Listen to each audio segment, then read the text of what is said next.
સંસ્પંદન બંધારણોની સ્થાયીતાનો વધતો ક્રમ કયો છે? આપણે સ્થાયીતાનો વધતો ક્રમ લખવાનો છે, એટલે જે સૌથી ઓછું સ્થાયી હશે એ આપણે પહેલા લખશું. તો સૌથી પહેલા આપણે ચારે ચાર બંધારણો જોઈ લઈએ. તો બંધારણોમાંથી સી અને ડી આ બે ઓપ્શન છે એ સૌથી વધારે અસ્થાયી છે. શા માટે? કારણ કે એમાં જે ધન વીજભાર આવેલો છે એ વિદ્યુત ઋણ તત્વ ઉપર આવેલો છે. ડી ઓપ્શનમાં પણ ધન વીજભાર છે એ વિદ્યુત ઋણ તત્વ નાઇટ્રોજન ઉપર આવેલો છે. હવે આપણે નક્કી કરવાનું છે કે સી અને ડી માંથી સૌથી વધારે અસ્થાયી કોણ છે? તો એમાંથી સૌથી વધારે અસ્થાયી હોય તો એ સી છે. શા માટે?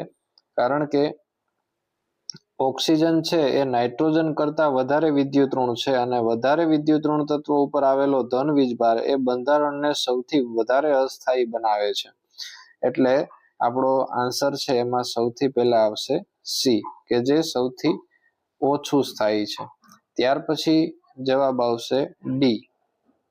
સી પછી ડી. હવે આપણે જોવાનું રહ્યું છે એ અને બી માંથી સિલેક્ટ કરવાનું છે. તો હવે ઓપ્શન એ છે એને હું ફરીથી દર્શાવું છું, અને એનું આપણે સંસ્પંદન બંધારણ પણ જોઈ લઈએ. તો આ રીતનું છે: C double bond O H,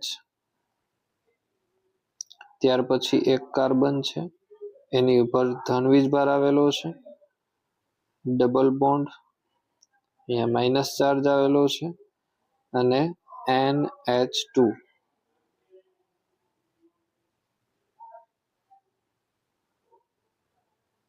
okay,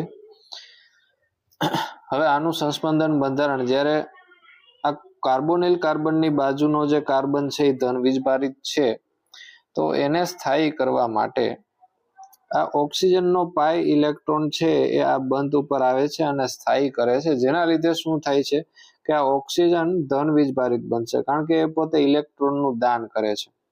તો ઓક્સિજન ફરી પાછો અહીંયા જુઓ ધન વીજભારિત બને છે.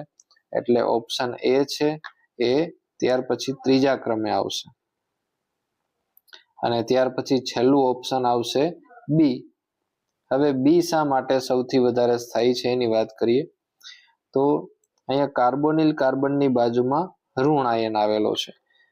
આપણે એનું પણ બંધારણ દોરીને ચેક કરીએ. જુઓ, C double bond O H, એની બાજુમાં જે કાર્બન છે એ ઋણ વીજભારિત છે, ડબલ બોન્ડ, ધન વીજભારિત, NH2. ઓકે, આ રીતનું બંધારણ છે. હવે શું થાય છે કે કાર્બોનિલ કાર્બન છે, આપણને ખ્યાલ છે કે પાર્શિયલી પોઝિટિવ હોય છે. તો એની બાજુમાં જ ઋણ વીજભાર આવેલો છે. એ તો ઋણ વીજભાર શું કરે છે તો એ કાર્બોનિલ કાર્બનને સ્ટેબલ કરે છે. એટલે અહીંયા કાર્બોનિલ કાર્બન છે આપણો એ સ્ટેબલ થાય છે. અને બીજી વસ્તુ કે જે નાઇટ્રોજનનું અબંધકારક ઇલેક્ટ્રોન યુગ્મ જે હોય છે એ એની બાજુમાં રહેલા ધન વીજભારને સ્ટેબિલાઇઝ કરે છે. એટલે આ બંને ઋણ વીજભારો છે એ એક ધન વીજભારને સ્ટેબિલાઇઝ કરે છે. તેથી ઓપ્શન બી છે એ સૌથી વધારે સ્થાયી છે. તો આપણું જે ફાઇનલ આન્સર થશે એ થશે સી, ડી, એ અને બી.